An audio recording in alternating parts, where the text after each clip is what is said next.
Hi, everyone. Welcome to Expacity. I'm Amy Krausar. We're very glad to have you here today. And we have super great experts today to talk to you like we do every day. This webinar today is a little special because it's just for Americans. We don't have very much content in Expacity that's nationality specific, but this is important to me being American. So I decided that it would be very useful for Americans moving here to understand how voting works when you live overseas. No matter where you live outside of the US, it will be the same. But for those of you moving to Portugal who are American, we thought this would be a super useful thing for you to know. So the two experts that we have today, and I won't do a formal introduction because they're going to talk about themselves. We have Christy Espinera, who is in Porto, as she said, and she'll tell a bit more about herself. And Will Baker, who's in Luxembourg. I'm not going to talk about you either. Will, I'm going to let you guys do your own thing. So why don't you go ahead and share the screen, get started. I'll mute myself. I got it.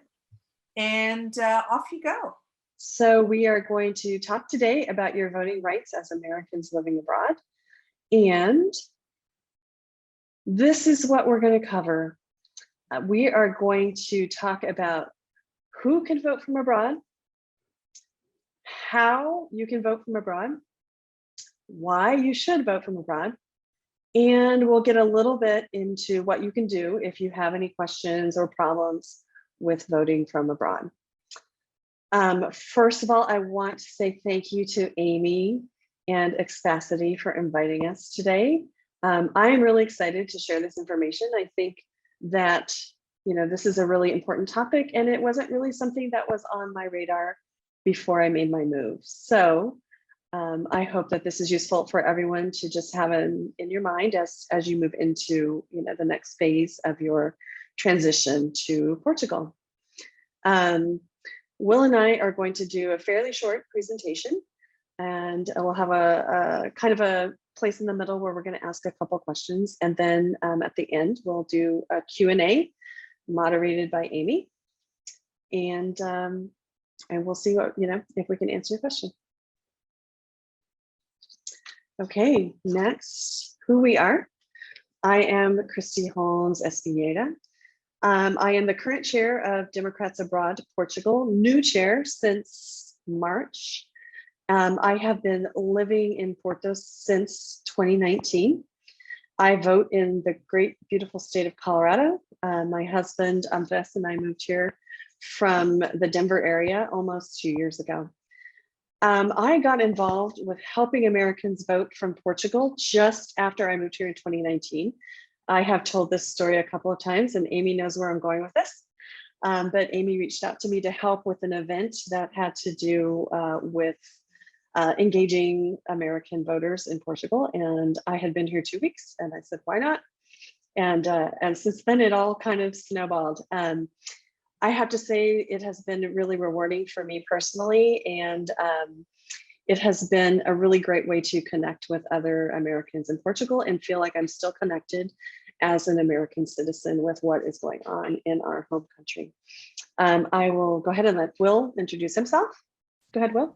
Hi, I'm Will Bacher. I live in Luxembourg, and this is the place where I have now lived the longest in my life in terms of one city, which was never what I expected. Moved here with my spouse on one of those very familiar 2 to 3 year assignments, and then just stayed and stayed and stayed.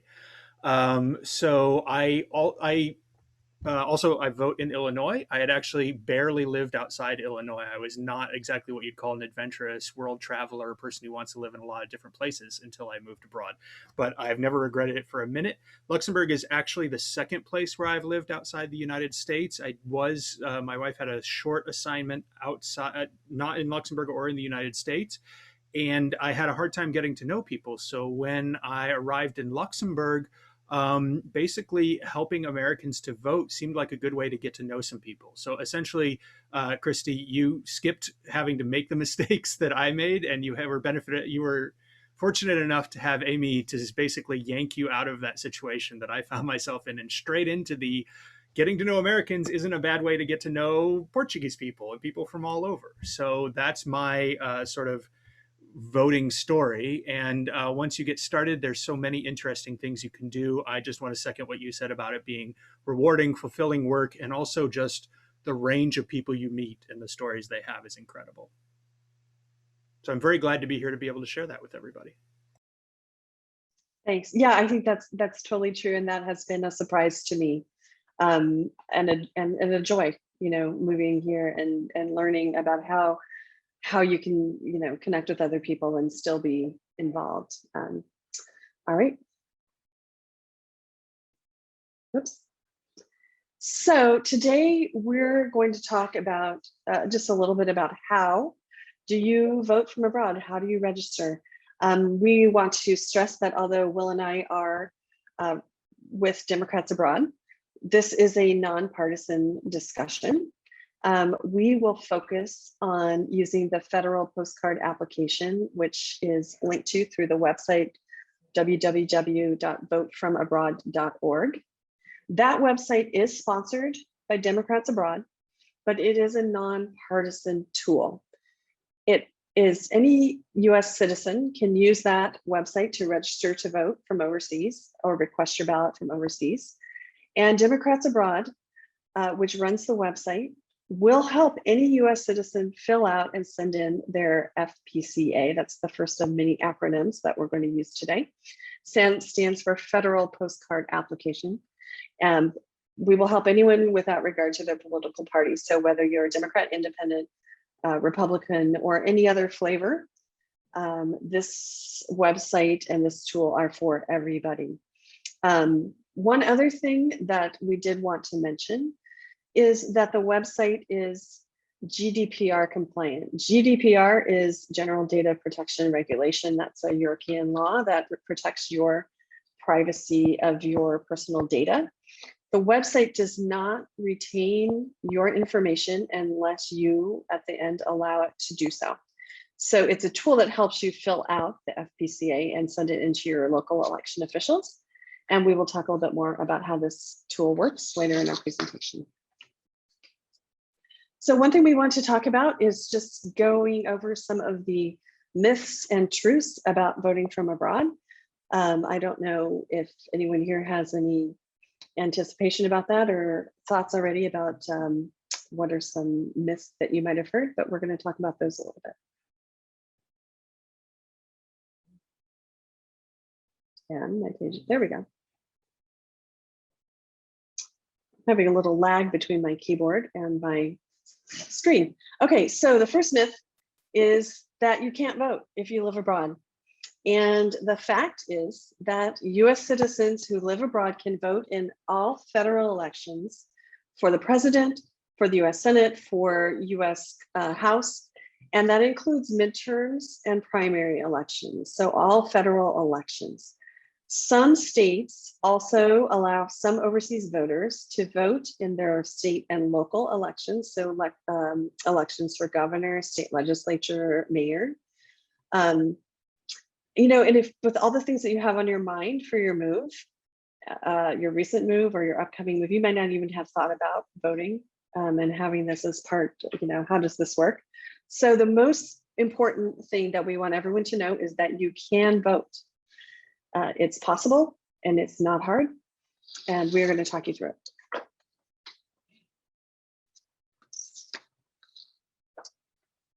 Just my other keyboard here. Okay. Did that go chew? It did. See, it's I got a lag. All right, so the next myth is voting from abroad is difficult. And I think that it's completely untrue. There might be some times that it's a little more complicated than others, but in reality, voting from abroad is actually pretty simple. It's a lot easier than going through the D7 visa process that some people have to go through to, you know, go through the embassies or consulates to get your visa to come here. It's might be easier than getting your NIEF. depending on your situation. It might be easier than signing up to have water turned on at your house. So all those things are parts of moving to Portugal that can sometimes be tricky. And this, for me, was one of the easier tasks. So really, there are 3 steps. You need to fill out the federal postcard application, FPCA, and submit it to your local election officials. And the tool that we talked about, votefromabroad.org, will help you do that. You will receive your blank ballot. There are a number of ways in which you're going to get it. And you just go ahead and vote. And then the 3rd step is to send it in to your local election official by the deadline via mail, email, or fax. And that depends upon local requirements. We were going to see if y'all could, we have some of those states already in the chat box. And Will was going to look up the requirements for just a couple of examples, 2 or 3 examples. So for example, I vote in Colorado, and I can submit my ballot via a secure online upload. So what we do is we get our ballot, we print it out, we fill it out, and then we can upload it online. And Will, you had something to add here too. Well, sure. So overall, 13 states. So there are 2 steps essentially where you need to interact, right? First is your ballot request. Most people are already registered, but your ballot request also serves as registration. So that's all one step. For that, only 13 states require you to use paper in some form, right? So that means most states, most of you will find that you can submit that by email. And in fact, votefromabroad.org does it all within the tool and carbon copies you on it at your personal email if you want, so that you can see that it arrived successfully, right? So that's typically very easy. In some cases, you have to print it out and follow up the email, or you have to print it out and give a wet signature. Then for returning the ballot, it's a bit more varied. So 26 of the 51 different jurisdictions, so the 50 states plus Washington, D.C., allow you to essentially scan your ballot and email it or upload it using a tool. Another 6 allow you to fax it, and there are plenty of email to fax bridges. In fact, there's one that's run by the federal government specifically for voters who live overseas, right? So for Illinois, as those of us who know and love it, is an interesting mix. It's very easy to submit your FPCA, that application. You just send it by email and you get an acknowledgement. I love my county clerk. They do a great job over there. They're very attentive. However, in order to return your ballot, they essentially email you a blank ballot and another form saying basically, I am who I say I am. And then there's a 2 envelope process where you print it out and you sign it and you vote it, you fold it all up, and then you send it in the post. And that is required. But as I said, for 26 plus 6, there's no need to actually use the post. So I think, Christy, do we still want to take a moment and get around to some of the states that people have mentioned? Yeah, I see in the chat, I see Oregon. Do you want to look up Oregon? Sure. So, and just to let you know, I'm basically looking this up on sort of the back end interface to votefromabroad.org, but it's all available from the front end. If you just go to votefromabroad.org/states, you can just put in your state and all this information just comes right out in an easy to understand form. So our volunteers work really hard at turning all those laws into something that's accurate and usable. But so let's say you went to votefromabroad.org/states and you looked up, we said Oregon, right? Mm-hmm. You would find out that if you have never registered before, then you do have to mail your ballot request the first time. Right, which most of us would say if you've never voted from abroad before, you should probably do that the first time. But thereafter, you could always submit it by email. And then you are allowed, in fact, to either email or fax your ballot back. And that is great because sometimes you're required to get your ballot 45 days before the election. But of course, sometimes we all leave that ballot sitting on our kitchen countertop and maybe don't get to it. And being able to email back your ballot if you feel comfortable doing that, is huge, because you can decide on Halloween, oh no, I forgot. And in fact, it's not a big deal. You can just email back your ballot. Any other states you want to try?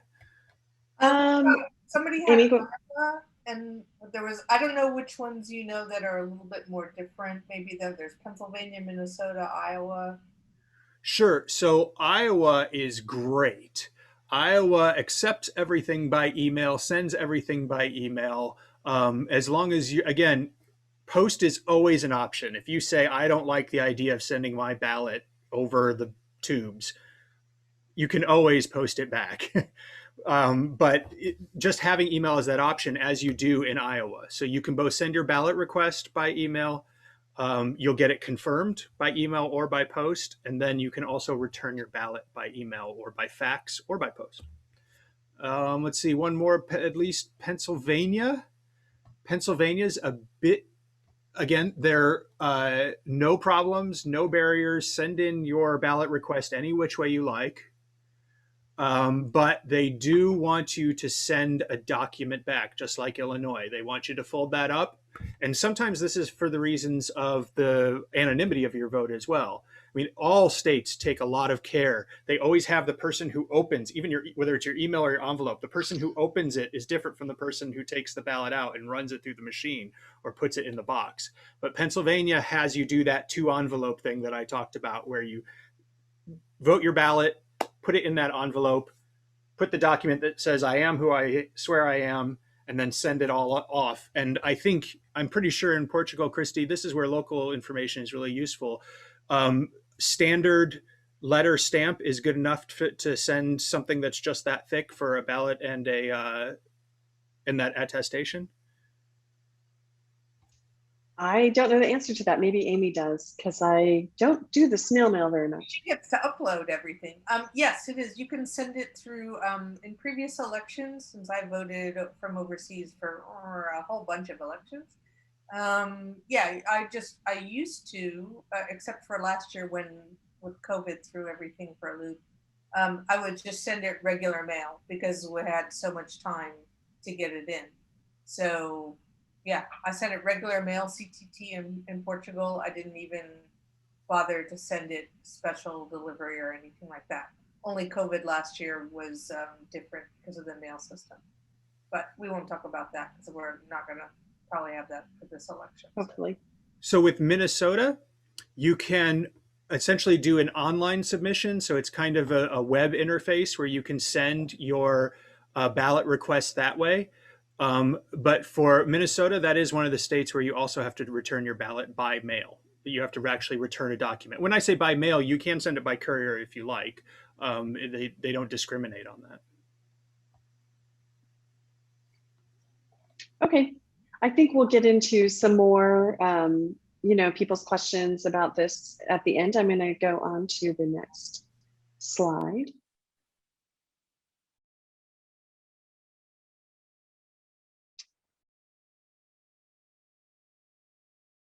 It's interesting because there we go. So the next slide. I can't vote from abroad if I don't have a current US address. That is not true. In most cases, you can use your last US address, your last residence, to register to vote and to vote. So as a US citizen living abroad, your voting address is the street address of the last place you lived in the US. This applies even if your family doesn't own the property anymore, or you don't have ties to that state anymore, or you don't intend to return to that address or that state, or even if it no longer exists as a residence. It also doesn't matter if you were previously registered at that address. So the standard is that your last US residence is where you are able to vote. For some people, there are some US citizens who have never lived in the US. And it could be the case that you are moving over here with children. You have children who are born here, say after you move here. They would be able to register to vote using your last place of residence in the US. Probably not many people here are in that situation. But but it's good information to have, especially if you run into someone in that information, in that situation. Will, did you have anything to add on this one? No, but I have a feeling we'll get some questions, some interesting specific situations, and hopefully people will learn a lot about hearing from those. Okay. All right. All right. This is probably the biggest myth that we hear when we talk to Americans living abroad, and the biggest anxiety I think that a lot of people might have about voting. And that is the myth that voting will trigger state taxation. The fact is that the Constitution does protect your right to vote, no matter where you reside. And you can't, they cannot use your registration and voting for federal offices as the only criteria that would trigger taxation at the state or federal level. We already know that as American citizens living abroad, that we are responsible for filing our tax information every year anyway on the federal level. So that's, that's not really relevant here, but registering to vote in the state does not change your tax status or filing requirements. We want to add the caveat that we are not tax professionals, but we are relying on years of research from Democrats abroad and years of experience, especially Will, who has been involved in this for a very long time. So you do need to be aware that when you do fill in that FPCA, if you select I intend to return rather than my return is uncertain, that could contribute to establishing yourself as a tax resident in your voting state. So I'm going to let Will say a little bit more about that. Sure. So there are lots of states that have in their state laws that where you vote, how you vote, which offices you vote for can't be used. They've erected a legal firewall between taxation and your ability to vote in all cases. However, there are a few states where doing the research, talking to professionals, you hear that there's a small possibility that choosing to vote or asking to vote specifically in what we call down ballot, that means everything other than federal, right? So federal is president, senator, and your member of Congress, your representative. Down ballot is governor, mayor. Christy listed them before. That if you specifically ask to vote in that level, that could be part of a larger argument to establish your ties for state tax purposes, right? So our advice is that if this is a concern for you, if you have a complex tax situation, if you have retained property that you live in some of the time, for example, or if you have chosen one state or another deliberately to get residence in a state, then in these cases, first of all, you should probably be talking to a professional anyway. And possibly as part of that conversation, you should ask what we recommend. And again, not as tax professionals, we can't, we aren't qualified to give advice, but you should say that your return is not certain so that you are on record as requesting to only vote for federal offices. That is what that does for you. And once your ballot arrives, somebody else has made the decision about which ballot they gave you. And so you shouldn't be worried about completing the entire ballot. That absolutely cannot be used against you. But when you request your ballot, if you're worried at all, chances are, if you don't have a professional you can ask, then you'll be fine. But if you're worried at all, then you should select my return is uncertain, because that signals I am not a resident of this state, and I don't believe that I have an absolute right to vote in state and local level politics, right? Again, this varies from state to state, but if you're looking for a safe harbor, that's where we place it. And that's sort of more or less the best we can do for you tonight, I think. Christy, does that sound like what you were looking for? Yeah, it does. It does. I don't know if we want to pause and see if anyone has any questions at this moment on that subject. There were some people had a couple of questions. There's one question that was sort of similar, but not about taxation. If you want to take that if you want to take that now, or you want to take that question at the end. There's no questions about taxation, I guess, is the short answer to that. I think we can, why don't we take that at the end? Okay, great. Okay. So the next part that we're going to do, we're just going to quickly walk you through how the process works of registering to vote via votefromabroad.org. So we want to give you a quick overview on this, and the most important thing is just to remember the name of the website, votefromabroad.org. The tool there is pretty self-explanatory, and it's easy to go through the process as the site walks you through it. The other thing that is very helpful and cool is that there's a help desk that are ready and willing to help you if you run into any troubles. So you can see that little orange sort of chat box at the bottom right-hand corner.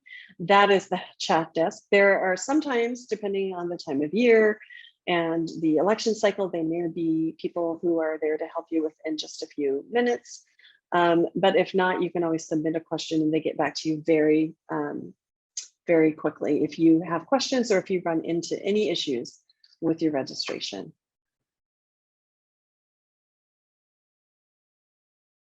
Oops. All right, so this is the famous FPCA federal postcard application. You can see it there on the right-hand side of the screen. That tool, Vote From Abroad, will literally kind of pull this up. And what you need to do is submit this one-page form to your local election official in every calendar year that you wish to vote. I'm not going to go, we aren't going to go through the whole form box by box. Don't worry, we aren't going to be that boring. It's pretty easy to do. You use this form to go ahead and register if you are not already registered. And then the step there, it will also request your ballot for that year. We do advise that you do this every calendar year. We're going to talk a little bit about that in a minute. And it can update your information. If you are already registered, it'll update your address, your phone, or your email, whatever the information is. I have a tip for you before you go onto the website. You may want to go ahead and sign your name on a white piece of paper. Take a picture of your signature, have it on your computer somewhere where you know where it is. Because if you do that step ahead, there is a point at which it will ask you to either print this form out, sign it, scan it, upload it again, or just upload your signature to the form directly. And it's a lot easier if you already have the signature there on your computer ready to go. And the other thing you may want to have handy is your state driver's license or the last 4 digits of your social security number. Some of the forms from some states will ask you to include one of those as proof of your identity. So it's just good to maybe have that driver's license out if you still have one, or know the last 4 of your social.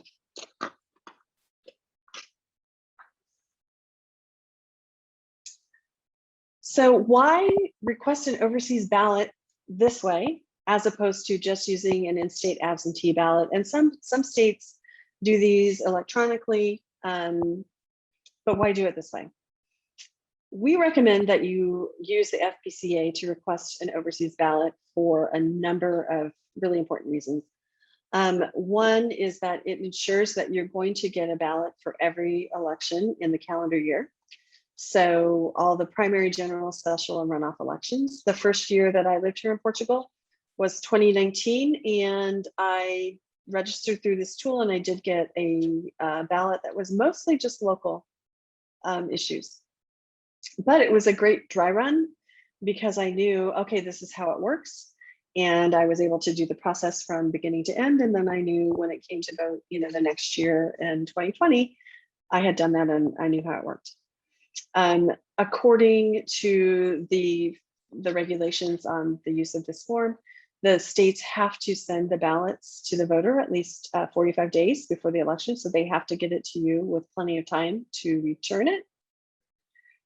You can request that that ballot is sent by email, online, or fax. You may have more time to return your ballot. This is dependent on certain states, or return it electronically.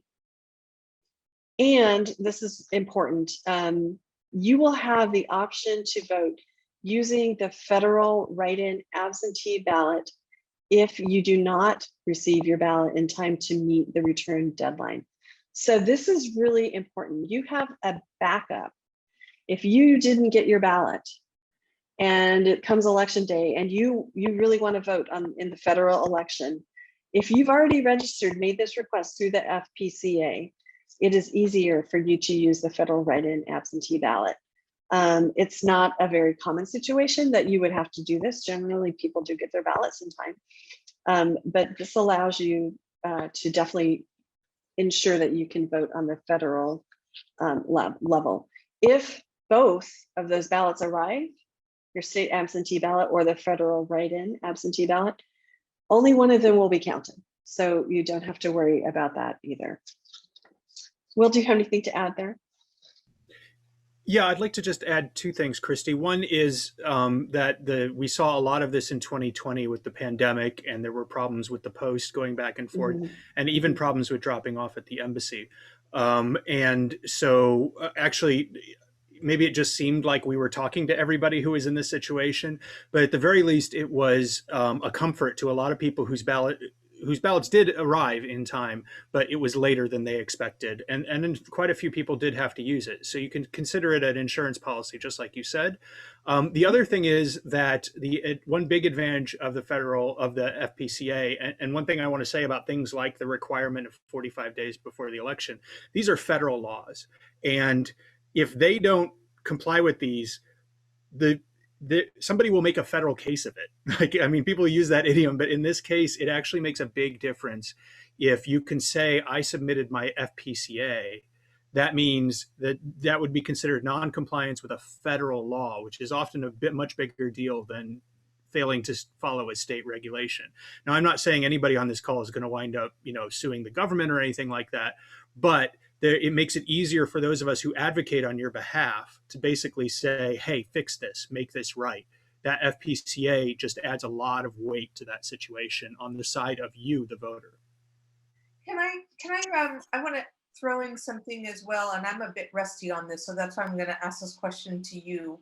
And Christy alluded to it, she said versus like a general absentee ballot, because many states will allow people to vote absentee. And so if you just move overseas, there have been in the past people who say, oh, well, I get my absentee ballot, it'll just be sent to me in the same way, or to my sister, and then she'll forward it to me, blah, blah, blah. But there's a difference in the number of days, Will, isn't there, in terms of if you do that versus, again, the FPCA, which gives you all these guarantees because it's part of a specific law about voting from abroad. Correct. So the days matter, I think, most of all, but actually the cases that we see of those state absentee ballots being problematic is that states change those all the time. And they also change who is allowed to send them and where they will accept them from, so that we run into situations where people said, oh, I returned my state absentee ballot, but I didn't show up on the voting rolls. And it turns out that they sent it from abroad. And so the state said, well, we changed the regulations. Or they didn't send it from abroad. And the state said, well, you had to send that, you're not allowed to send it from a domestic address. And the federal postcard application essentially says, send me this as it basically sends two messages. Please send me a ballot, and I am hereby exercising my rights to vote in a predictable and well-regulated way, right? So that's, I think, the biggest thing is with a state absentee ballot, they change the rules on you, is what it comes down to. And sometimes for the better, sometimes for the worse, but the FPCA is reliable. Got it. Thank you. Okay, so here's the question. I kind of touched on this just a minute ago, but why should you request this ballot every calendar year? You want to be safe and send it in every year. You do not want to miss your chance if there is a significant local election that you might really care about and want to have a voice in. It also becomes kind of part of a habit or a routine that you just like every year I do this. It's simple, it only takes a few minutes to do it. And just what Will was talking about too, it could protect your vote in a close race. And there's a possibility that ballots could be challenged if there's not a corresponding FPCA.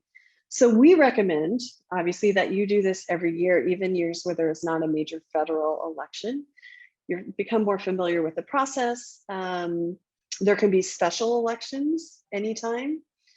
For things like governor, there can be some states that have elections in slightly off years for certain offices. And my recommendation is if you are moving to Portugal or have recently moved, you probably have a pretty big checklist of things to do. Some of them are fun, some of them are not as fun. I think this is a great thing to put on your checklist that you can do easily, quickly. You feel good that you did it. You didn't have to negotiate anything in a foreign language that day, and you got to check something off your list. I think, you know, it's a fantastic feeling of accomplishment. Like, you know, you had a really bad day at the Freguesia trying to get your, you know, Atestado de Residencia, but today at least you got to request your absentee ballot. I think Will has a tip too about this.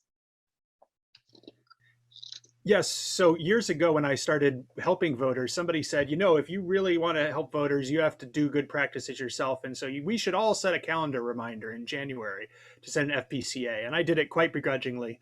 It seemed pretty silly to me. I knew that January 1st was not going to be a day when I would be filling out anything. So I set it for January 4th. I figured that was early enough. And I've done it ever since. And I have to tell you that two things. One, I learned through experience, you'll just have to take my word for it, is that local election officials are good at their jobs and very serious about it. You don't get into this line of work unless you actually want people to vote. So regardless of what party or what kind of person is your local election official, I can tell you they are reliable. There are problems from time to time, and we're going to talk about how you can get help, but they're reliable, which means on January 5th through January 31st of every year, I don't have to figure out when Illinois' primary is so that I get my request in on time. I don't have to learn whether there are any local elections. I get my ballot in enough time that even if I don't recognize any of the names on the ballot, I have time to do the research and return it. And so I've just offloaded that mental, and living abroad, you're not seeing the political ads, right? You don't know it's season, but I'm a US citizen, and this is an important responsibility and a kind of power that my neighbors don't have. And so I don't have to think about making sure that I participate. It just arrives in email and by post. And then I have this thing to remind me, oh yes, it's time to vote. So I'm a believer in it. It takes very little work, and it saves you a lot of frustration and wondering if you did it right. Yeah, and I have to say that since Will shared this tip with me last week, I did set my calendar reminder for next year, 2022, and I went ahead, and I hadn't filled this out for this year yet, went ahead and got that all done, and now I don't have to worry about it. So just kind of summing up on the benefits of using votefromabroad.org. We touched on all of these. Automatically provides the requirements for all of the US voting jurisdictions. You type in the form on the screen, and it will be filled out legibly. And believe it or not, sometimes illegibility is a major reason that some of these forms can be rejected. So there's no excuse, they will be able to read it because it's typed. There are detailed instructions. You may be able to submit the form directly from the website. You may not have to get it into an envelope and mail it in. There is that chat box. You can see the arrow pointing there. And I would say don't hesitate if you have a question about using the form or even a general question. Please reach out. They are fantastic. There is a dedicated team of people who work really hard. They will answer your questions as quickly as possible.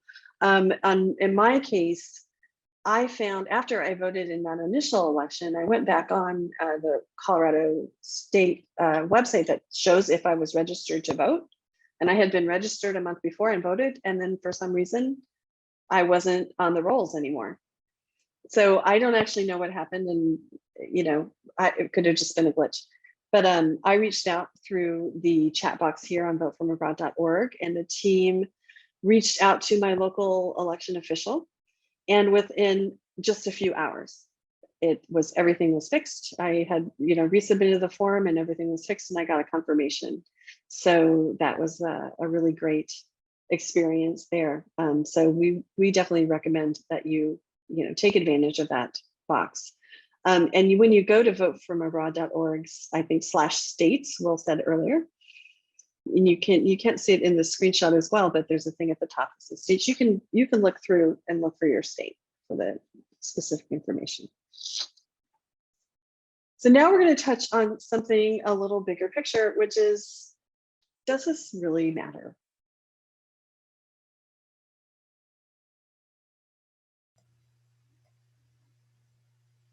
The wrong slide. There we go. Thanks, Chris. And yeah, Will's going to speak to this. Sorry. Okay. Yeah, there are an estimated 9 million Americans living abroad, right? And just making some demographic assumptions, that means that there's over 6 million eligible voters. That makes us as a group, and actually a larger population than all but 11 of the US states, right? So it's bigger than Maryland, Wisconsin, Colorado, and Minnesota. Our votes count the same as everybody else's, and our voices matter. Democracy, and so people, are the people who govern the United States want those votes, but we are further away, just literally further away. And so in many cases, we do have to be more vocal than in-country citizens in order to make sure that our concerns are heard. We are a special interest group in some ways, right? That needs to explain our situation. Now, when we talk about those things that are federally guaranteed, the federal government tracks the number of overseas voters, the number of ballots requested, and issues a report after every election, after every major federal election, so every 2 years, that members of Congress look at, right? So they have the numbers on us. They know who votes, and the more we vote, the more likely our members of Congress and the president are to listen to us, right? So that's sort of the general principle about why votes from abroad matter. If you can go on to the next slide, I can talk a little bit about sort of how it works from my point of view, more than 10 years of watching us complain about certain kinds of legislation, about making sure that we're taken into account in other kinds of legislation. And so where these numbers really matter is that in election results, especially because overseas votes are quite often actually greater than the margin of victory in close races. And I mean that at state, local, and federal levels. So 1 out of every 25 elections, and I mean everything from dog catcher to president, was won or lost by 1% or less. And that is about the margin right now that US citizens living abroad bring to almost every federal race, at least. State, you've heard the explanation about why that's a bit more complicated. We just had a presidential election, and 5 of the key states, I mean, if you look at them up there, if you're a political wonk at all, you know why those states matter so much. In all 5 of those, the margin of victory was smaller than the number of overseas voters. We'll get the exact numbers later on to know exactly what happened and why. They make a very accurate report that usually comes out the summer after. Kind of an it's in fact more exhaustive analysis of how we vote than they do in many cases for domestic voters. And that's watched by people in Congress, by people who want to run for president the next time around, to see where did overseas voters show up more. And that translates into, right, people wanting to take us into account when it comes to writing legislation, when it comes to introducing legislation on issues that are important to Americans. So you can see this list. I would imagine that some of these touch nearly everybody on this call, right? Whether you're beginning to wrestle already with what taxation looks like when you move abroad. If you don't know it now, you're going to learn that it's an issue that affects everyone. And some of the rules that apply to us appear to be by accident, right? There is just nobody in the room who said, you know what, I don't want to upset the overseas voters because I almost lost, but they got me over the line, right? So that's why your vote matters. And in some case, literally 1 or 2 votes. There was the state house in Virginia flipped by there was a tie race. I don't know if you remember, and they flipped a coin. One more overseas voter, and that person would be thinking about overseas voter every day that they go into work. Things like the stimulus checks. We were included in both sets of stimulus checks this time around because it was based on our status as taxpayers, not on being residents of the United States. That's the kind of minor change where we can make a big difference. So in the rounds of pandemic stimulus, people being able to look and say like, well, I'm going to want to do something that makes overseas citizens happy. Medicare portability, Social Security benefits, these things are incredibly complex issues, and our votes are what motivate people to, we do the work of figuring out how the laws need to change so that we're treated fairly. But in order to get listened to, in order to become a priority, we really need everybody possible to turn out to vote. So was there anything you'd like me to add on that, Christy, or do you want to add anything to it? I'm No. basically saying we want to be front of mind, right? We want the people who write these laws, the staffers, the legislators themselves, the president and vice president when they put pressure, we want them to be thinking, wow, my colleague lost last time around because overseas voters turned out the wrong way for them or the right way for them. Either way, we want to be front of mind, and this is how you do it in our democracy. Yeah. All right, so really, this is the one takeaway I hope everyone can remember after this presentation is votefromabroad.org. Go and visit it. You can take a look now, and it's pretty easy to remember. Votefromabroad.org, and share that information also with your friends who are here already, who are moving here, who are living other places abroad. That this is, kind of like your one-stop shopping for getting set up to vote. So we want to thank you for being here tonight. We want to thank Amy for inviting us to share this information. We are really excited to hear if you have any questions or if there's anything else you would like to learn. Amy, hit us up with the chat questions. Yeah, there's and you guys can put more in if you want. So there was 2 questions that were sort of related. So so one was, if you no longer retain residence in your former state, you have no domicile or business or anything, do you still vote through your former state? Just to clarify that. But then related to that, in terms of residence and state, because you did talk about you might have to use your driver's license or something, as perhaps some states would require that.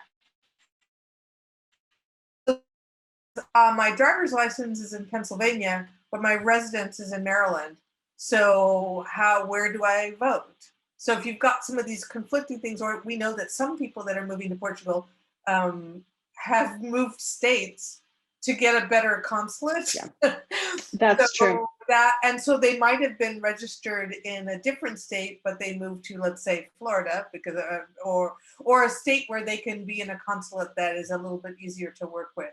So what advice do you give to people when you have sort of conflicting information like that? Yeah, I mean, I think that the standard standard advice is that you vote in the state of your last residence, using the address of your last residence, regardless of whether you have maintained that.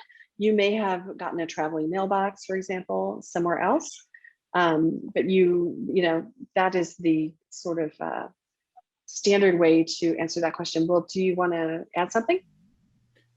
Just very specifically to the driver's license question. So they are not using a driver's license to establish your domicile or your voting state.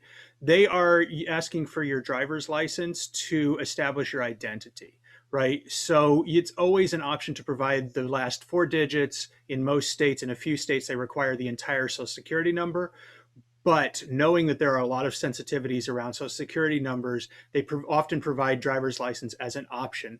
And because of the U.S. system, Florida isn't going to accept a Pennsylvania driver's license as a proof of your identity. So it's not so much a problem that you have a driver's license in a different state. It's just you'll wind up having to default back to social security number. And in fact, even if you aren't comfortable with both of those, there's always an other line. Now that you might have to engage in a back and forth. It might not be that super simple process that we described if you get to that level, but no one is required to have a driver's license in the state where they want to vote. And having a driver's license in a different state is in no way disqualifying. It is ironclad as the last residence, and residence is open to interpretation. There are plenty of people, particularly Christy described that never resided situation, somebody who is a US citizen but has never resided in the US. It is perfectly fine for them to call a long summer visit to their grandparents as their previous residence. You can get creative within the bounds of reason when it comes to that. Cool, thank you. There's one more question. And so Maxine says that this might be too specific, but I think there's a broader question within her specificity. So she votes in Oregon, and Oregon sends out a really helpful voter pamphlet that provides candidate statements, endorsements, pros and cons, information to help inform the voter. Do you know if these sorts of things are sent to you electronically once you register as an overseas voter, or how do you get access to that information? Do you get access to that information when you vote, when you register to vote in this way? That's a great question. And I know Colorado sends kind of a booklet that covers all of the ballot initiatives and things like that. And I did not receive that, physically here this year, but I would imagine that those are always online, that you might be able to go onto the website for your state, Secretary of State, and see them. That's my guess. Will, do you have anything to add? Yeah, you Western states people, you just do democracy so well with all your voter guides. So yeah, I mean, we talked about federal rights, and there is no guarantee to receive everything that a domestic, a voter would. So it's not the case that you have a right to it. As you said, most local election officials want to send that kind of thing. The one issue that I have seen fairly frequently, a county clerk's office or a secretary of state will have a security review of their website, and they'll send you a link, and it turns out you can't access the link from outside the United States. And there's yes. pretty much, and this is entirely an oversight, right? This is not deliberate in any way. They know, the security people don't talk to the overseas voting people. And so this happens, unfortunately, quite frequently. There's a federal bill in the works to fix it. But until then, the easiest solution is to just use a VPN. Those are often built into browsers and things like that right now. So, but that is a kind of a technical question. And it doesn't solve the bigger problem. Just giving direct feedback, especially if you send it to the local election official who's responsible for overseas voting, and that's in that votefromabroad.org/states, they're always responsive. I mean, they may not be able to pull the switch that needs to be pulled, but they are on it right away, because believe me, it creates more problems on their end than it does on your end. Yeah, and I think that's really important to point out, Will, that the local election officials, despite, we see a lot of things in the news that might want to feel like we might be in an adversarial position. But my experience, and I think this experience of the vast majority of Americans voting from abroad, is that your local election officials really do want to help you vote. It's their job.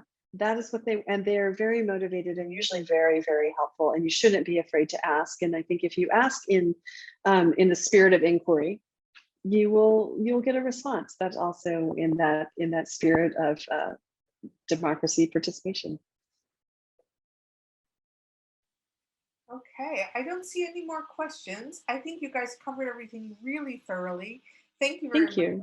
I see some kudos in the chat box, thanking you guys for all the great info, super great presentation. So Thank you very much. You've given very generously of your time, so I thank you for that as well. Thanks to everyone in the audience, and this will be uploaded into the Expacity Library so that everyone moving to Portugal who's American and wants to vote can see how to do it easily. Thank you so much. Take care. Great. Thank you, Amy. We really enjoyed it. Thank you. Yeah, thank you so much. This was great. You're so welcome. Have a great rest of your day in whatever time zone you're in. Take care.